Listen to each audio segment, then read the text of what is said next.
E aí pessoal, tudo bem com vocês? No vídeo de hoje vamos conversar um pouquinho sobre o que a gente pode esperar da próxima reunião do Copom, que é o Comitê de Política Monetária, que vai definir aí o futuro da taxa de juros no Brasil, né? Qual será a nossa próxima taxa de juros, se é que ela vai ter alguma alteração.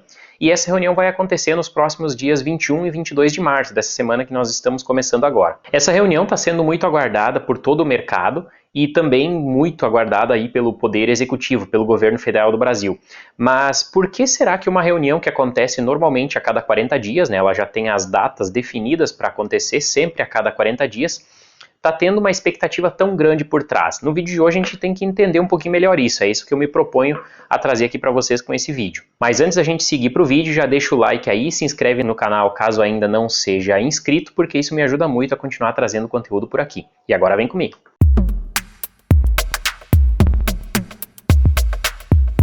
Para a gente começar o assunto, vamos entender rapidamente o que é o Copom, Comitê de Política Monetária, e o que é a taxa Selic. O Comitê de Política Monetária é um órgão interno do Banco Central e ele é responsável por definir qual será a taxa básica de juros da economia, a Selic. Atuando em conjunto com o Banco Central, a principal função do Copom é manter a inflação sob controle, atuando contra ela por meio da taxa de juros. Se a inflação estiver muito alta, estiver acelerando, o Comitê de Política Monetária, o Copom, aumenta a taxa de juros básica da economia, e aí a gente segura a inflação. Por outro lado, se a inflação estiver sob controle, a tendência é que os juros sejam reduzidos, porque isso estimula o crescimento, o desenvolvimento econômico, a geração de empregos e tudo mais.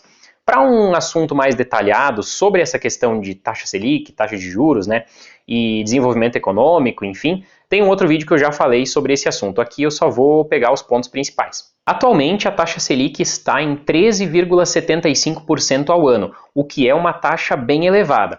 Só que a gente tem que considerar também que a inflação do Brasil está razoavelmente sob controle.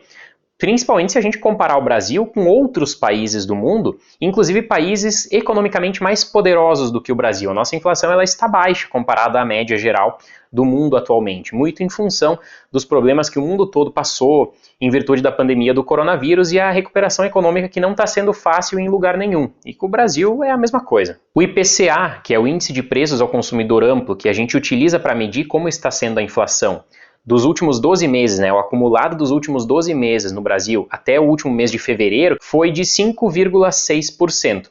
Isso significa que o Brasil tem uma das taxas de juros reais. O que é a taxa de juro real? É a taxa de juros da economia menos a inflação, porque a inflação é perda do poder de compra, então a gente não pode considerar que ela significa alguma coisa positiva, digamos assim.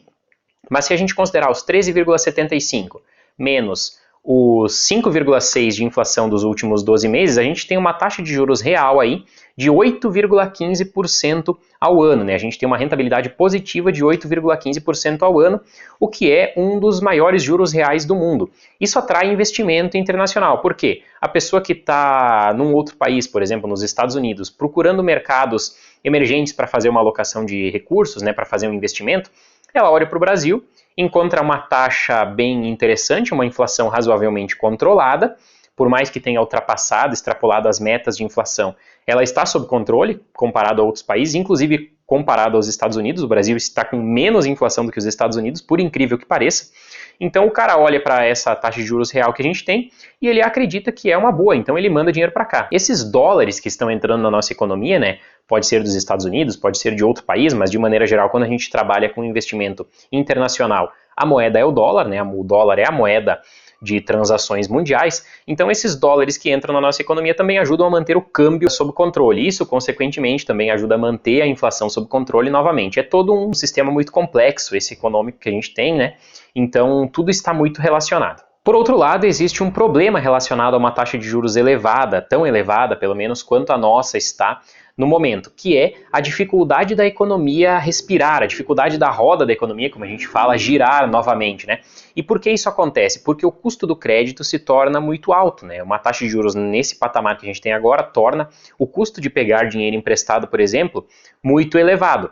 Então, é difícil da economia se desenvolver, é difícil da economia se movimentar. E, por exemplo, a gente tem a construção civil, um setor muito dependente do crédito, principalmente, né, dependente do crédito aí, e financiamentos de longo prazo, ela também sofre muitos impactos em relação à taxa de juros elevada, como está nesse momento. Além disso, a gente tem também que as pessoas que têm algum dinheiro, elas preferem investir esse dinheiro nas rentabilidades proporcionadas aí pela taxa de juros elevada e receber os juros provenientes desse investimento do que criar um negócio, por exemplo. Em resumo, uma taxa de juros alta impede a criação de novos empregos e dificulta o desenvolvimento econômico de maneira geral, tendo em vista que os negócios se desenvolvem, economicamente falando, principalmente via crédito, que é dinheiro emprestado. Outro ponto importante que nós devemos considerar quando falamos dessa questão da taxa de juros é que uma taxa de juros alta custa ao governo muito dinheiro apenas com os juros da sua dívida. Porque o governo deve trilhões de reais. Então imagine quanto custa os juros de uma dívida de 1 trilhão de reais, por exemplo, o governo deve muito mais do que isso, deve alguns trilhões, né? Mas vamos supor 1 trilhão de reais submetidos a uma taxa de juros de 13,75% ao ano. Não é de se surpreender então, pessoal, considerando o freio econômico e o custo da dívida que os juros altos representam, que as rusgas entre o atual governo e o presidente do Banco Central estejam cada vez mais intensas. Com o governo cobrando reduções da Selic, temendo por sua popularidade, porque a economia não se mexe, e não conseguindo lidar aí com as dificuldades do atual cenário global. Bom, o que esperar então da próxima reunião? Existe uma expectativa por parte de todo o mercado de que a Selic seja sim reduzida, mesmo que seja uma redução singela, né, uma pequena redução, o que poderia indicar aí um cenário futuro de reduções graduais. O ministro da Fazenda, Fernando Haddad, tem corrido contra o tempo aí para apresentar um novo modelo de regra fiscal para os gastos do governo, que deve substituir o então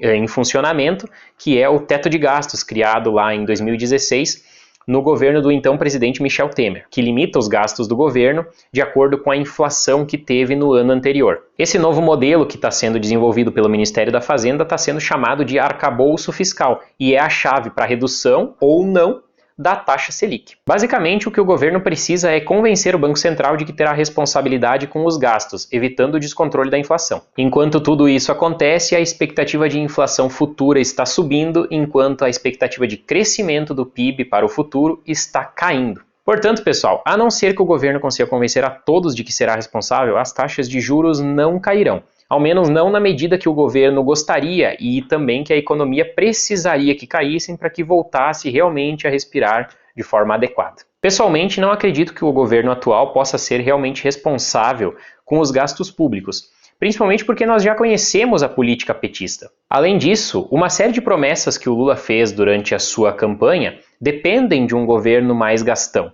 E se o governo gasta mais, se endivida mais, os investidores também querem juros maiores para financiar essa dívida. Afinal de contas, você cobraria a mesma taxa de juros para emprestar dinheiro a uma pessoa que não tem dívida ou que tem uma dívida muito baixa, em comparação a alguém que tem uma dívida elevada, que corre talvez o risco aí de um calote. Por outro lado, eu gostaria muito que as taxas de juros realmente baixassem, desde que não fosse por meio de uma canetada, como na época do governo Dilma, porque isso significaria que o Brasil estaria novamente no caminho certo, começando a crescer, e também significaria que muito mais pessoas estariam empregadas, porque uma economia crescente, ela fornece novos negócios e novos negócios empregam novas pessoas. Inclusive, eu já estou posicionado aí por meio dos meus investimentos de modo que eu seja beneficiado, digamos assim, com a redução da taxa de juros. Inclusive, gravei um vídeo falando sobre a grande oportunidade que o Tesouro IPCA representa nesse momento, pagando aí praticamente 6,5% ao ano fixo, mais a variação do IPCA. Quanto maior for a redução da taxa de juros, melhor para quem estiver posicionado dessa maneira.